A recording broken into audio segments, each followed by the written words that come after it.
Now, there's a lot of people that form not-for-profits, and they aren't really not-for-profits. They kind of skirt unfortunately, skirt the purpose of a not-for-profit. But if you really want to live in that pond, you need to not only have good business sense, which both of these women do, but you do live in a world of, what are the things that make sense to run through a fee schedule, and what are the things that we're going to build as a social model. And so one of the things that I was most impressed with, among thousands of things I was impressed with when I was out there, but knew ahead of time because I had spent so much time, just listening to both of these brilliant people speak, is this concept of building communities. And forever, ever since I basically got out of the governmental positions I was in, but even before that, I always had a model, no matter what I did, to try to leave the place better than it was. Right. And that was a model that was drilled into my head when I was 11, 12, and 13 years old, and I was a scout. The scout master was a tank commander under Patton. And, now some of the stuff he did was probably abusive, but regardless of that, we're going to go in 25-degree below weather out to a bug out. But what he did teach really well was wherever you went, leave the place better than you found it.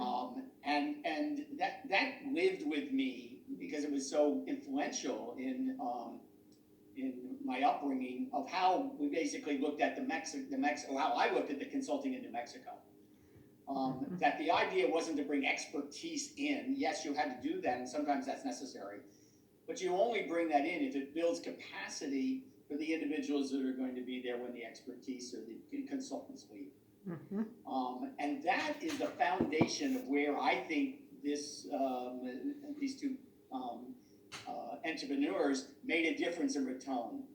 They recognized the importance of not coming in and saying, here's how to do it, but how do we build relationships that support and are part of the culture that are here.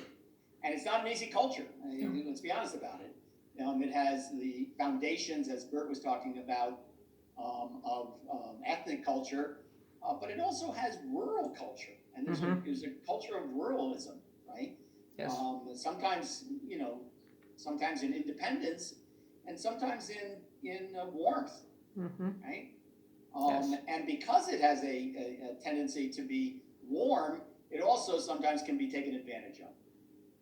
Yes. And so that's one of the things that we've talked a lot about in terms of the Institute is being there as a partner. And I couldn't, get two better partners than these two wonderful people doing that.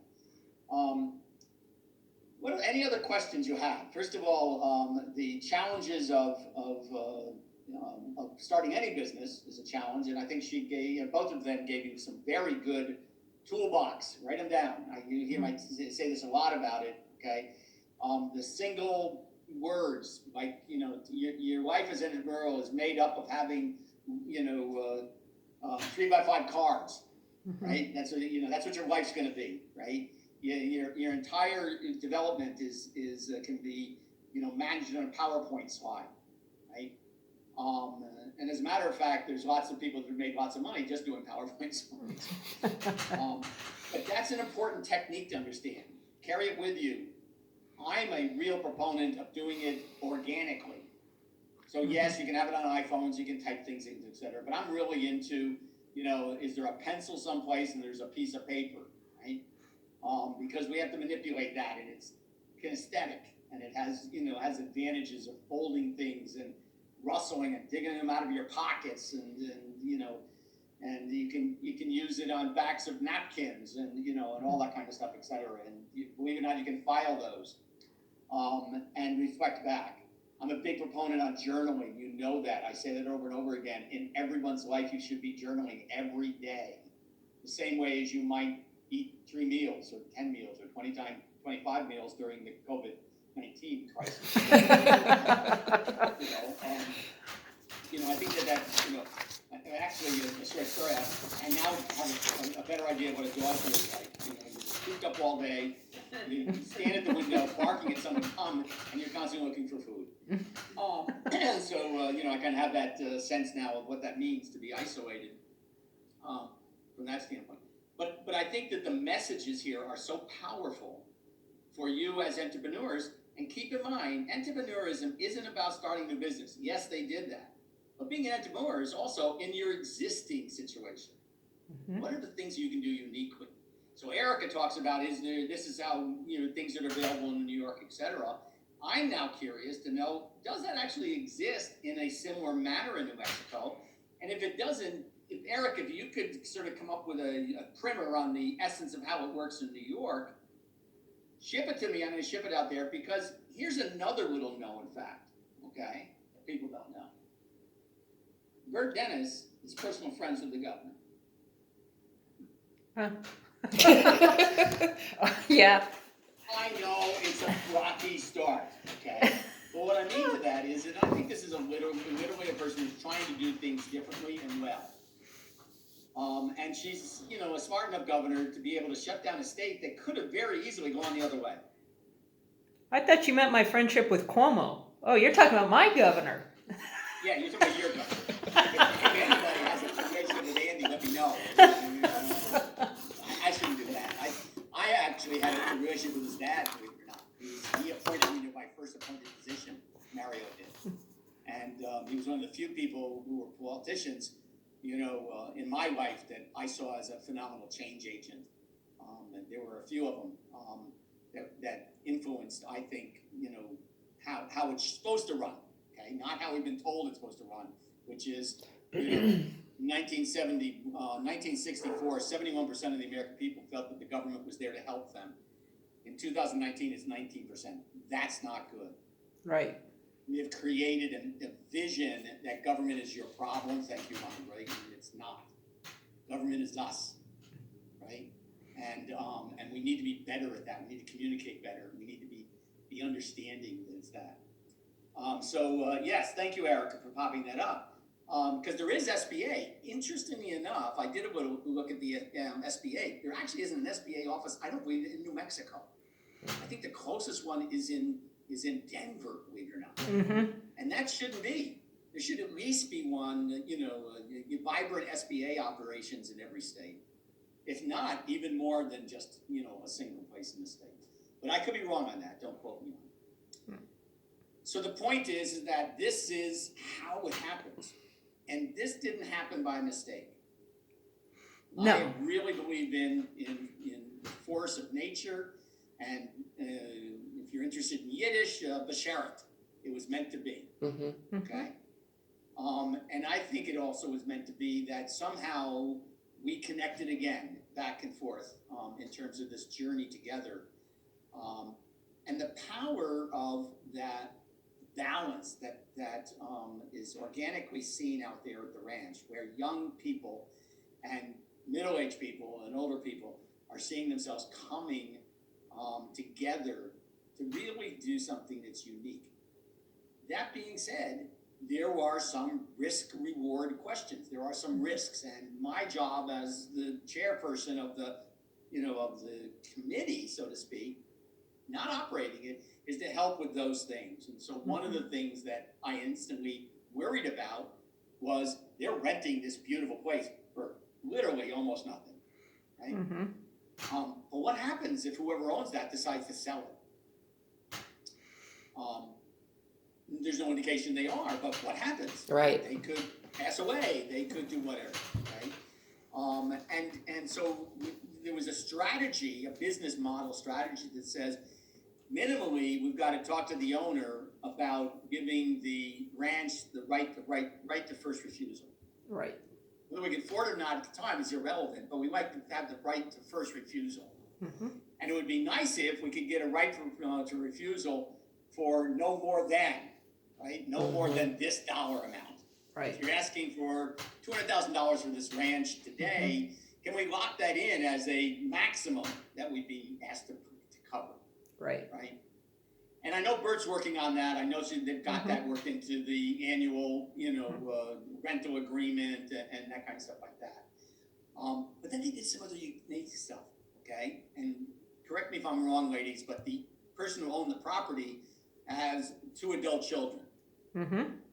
All right. Yes. One is his daughter who lives overseas, right? She's Correct. in Germany Germany. or something like that. Yes. Professional. Yes. Right? And the son is in Denver. Is he an Yes. attorney or something? Yes. Yeah. Okay, so he's an attorney.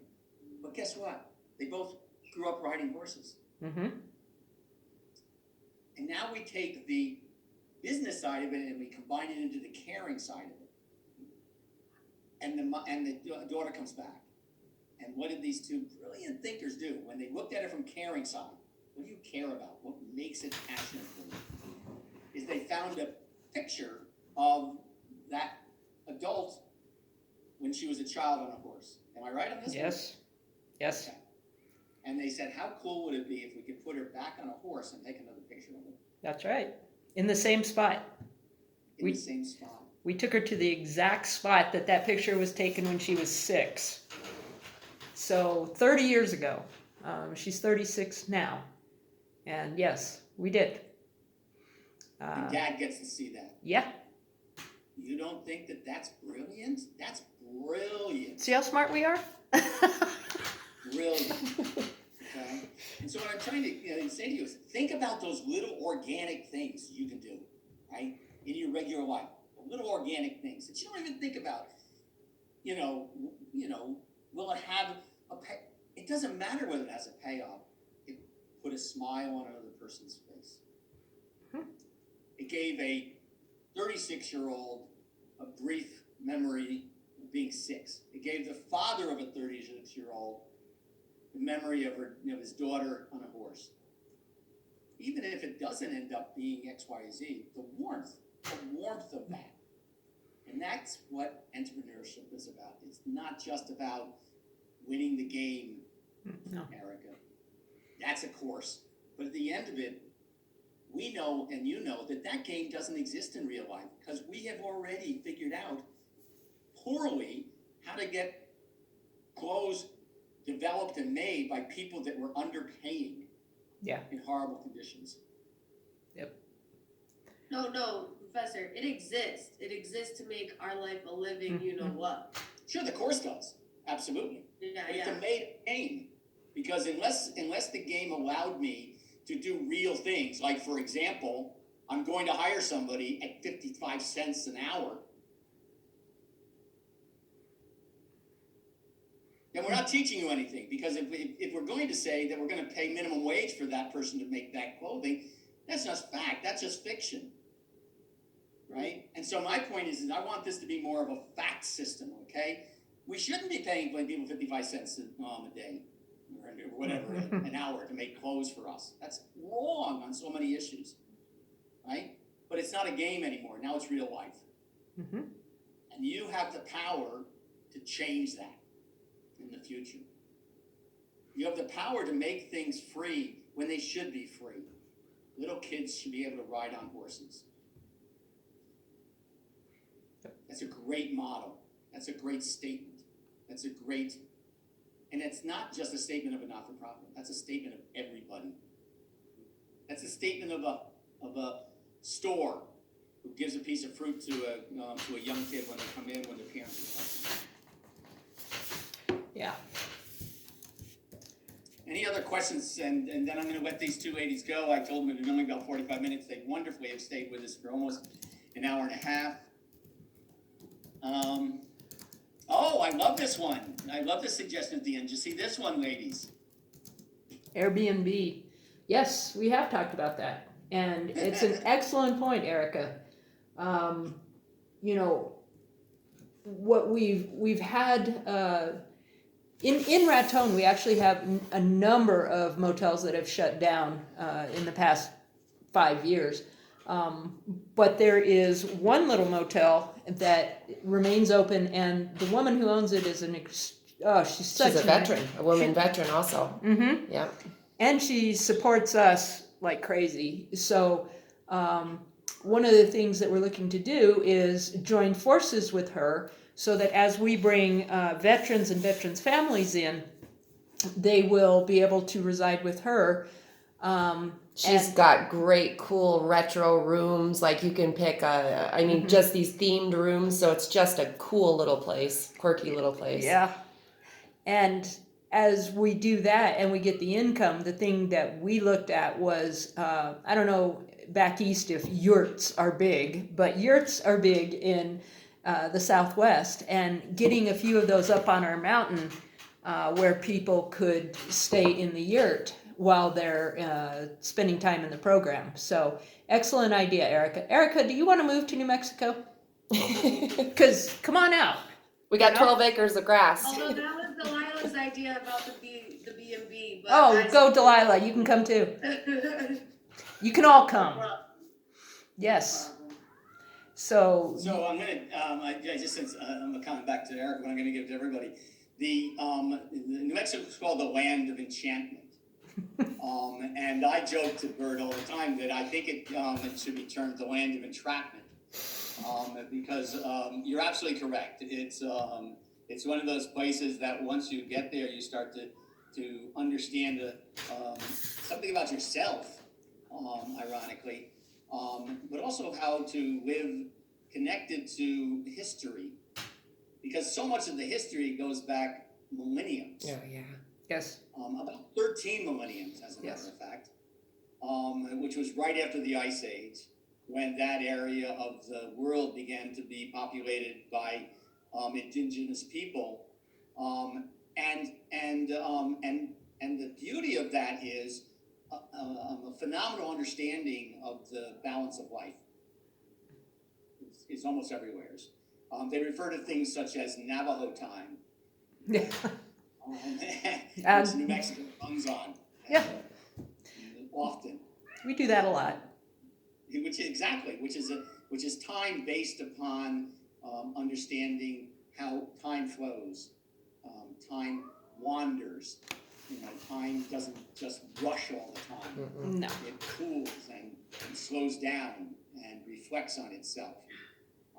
And those areas of expectation can change one's life. And I'm going to leave you with this story because it's a personal one, and sometimes it's important to have personal stories. I was out there at the time when my the oldest daughter was having a very serious health problem and was going to have to go through an extensive, serious 14-hour surgery. And it was distressful, obviously.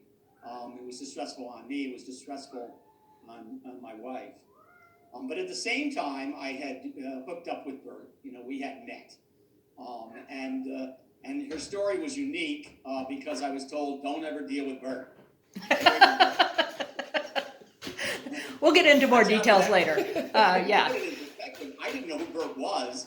And when we talk about the effect of gender on stereotypes, I, of course, thought myself must be, like my friend Bert May, growing up, the left tackle for the football team. But anyway, and eventually, I had to go visit people, individuals with intellectual disabilities who were living on their own or who were living in these places that we were looking to close down. And one of them was in Silver City, I think. Silver City. Are you talking about Brian?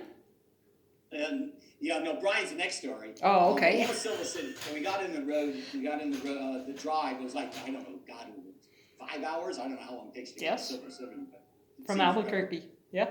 From Albuquerque, but it gave us time to talk, and that was the time when I just turned to Bert and said, "What'd you do to tick everybody off?" Just so I know, right? Because obviously I'm not following you. You're the one when he got the keys to go to the Silver City. That's where I met her the first time. We come back and we talk about one of the gentlemen that has to move, and he's having all kinds of relationship problems and behavior problems. Some very serious, self-inflicted, problems. And so I say to her, "So what are we doing? What do we do for Brian?" And she says, "Brian is a person from the Navajo Nation, and he wants to be able to go back to the Navajo Nation." And it was like, well, we know that's not going to happen. So what are some other options? And so together we decided to find an organization, a woman who would open up a home for Brian, but build it under the motto of the Navajo Nation. And there were a couple other Navajo Mhm. Nation people that lived, around this area. And so they went to live together, including building help me out, Bert, Well, we, hot house, a sweat lodge. a sweat lodge. Yeah. In the backyard, etc. So as I'm leaving New Mexico for the last time this trip, anyway, Brian asks Bert to have me come and see him. And I wanted to, because he was such a wonderful individual, and he had turned his life around Mm-hmm. by that time, actually. So we went to visit, bringing a carton of cigarettes with us. That's what you It's do. okay to, hit me on the head for being unhealthy. And I'm waiting, and Brian doesn't come out, but his friend does.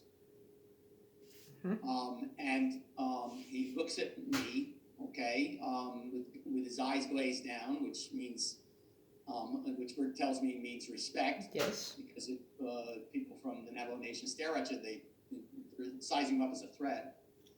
And he says to me, Brian's unable to come to you, but he wanted me to give you this. This is a worry stone from your wife. And he knows that your daughter's going to be fine. He senses it, he feels it.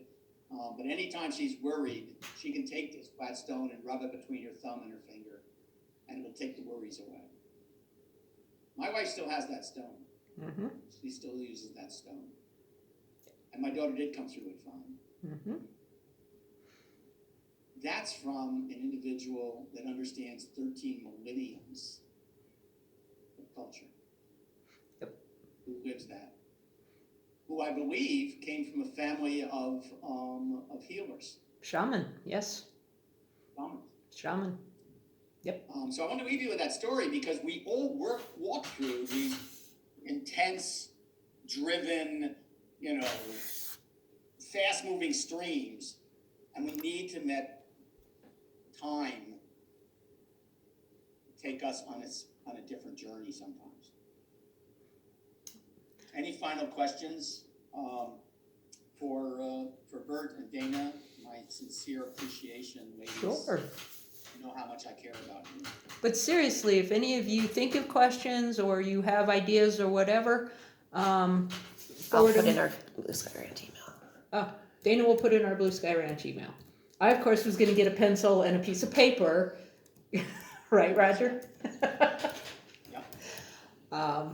But thank you all so much for having us. We appreciate it. And, really, if you ever are out this way, feel free to contact us and we would love to have you out. So thank you for your time. You guys have a great rest of the day, and we Thanks, appreciate Roger. you. Thank you, ladies. Thanks, buddy. We'll see you. Bye, guys. Take Thank a you. 5-minute break, and we'll come back, and then I'm going to